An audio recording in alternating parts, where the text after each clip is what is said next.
Bueno, acá trabajando, aflojando unión doble con pico del oro Bullet culebra, cabeza de culebra. Esta no es cabeza de cobra, esta es cabeza de culebra. La cabeza de cobra la pueden ver en canales más chetos. Bueno,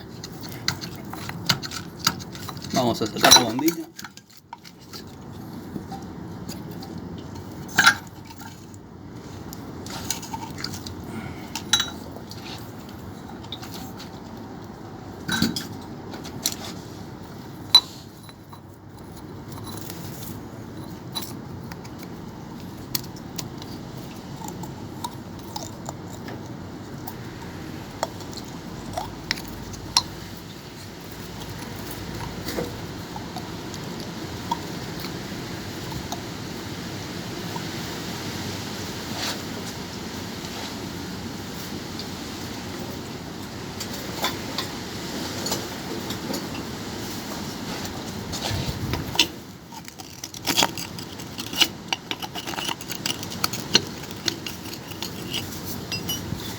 Está tapado acá la unión doble, así que bueno, por las dudas vamos a destapar esto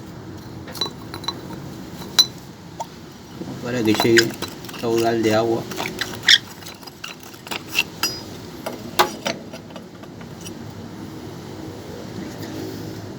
Sigan bien. Saludos a los amigos de siempre, espero que el amigo Gregorio esté bien.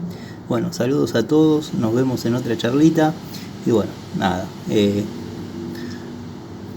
la dejamos ahí porque si no voy a decir lo de siempre. Saludos a Pan Triste, cada día más Gil. Y bueno, Larry, cada día más cheto. Saludos.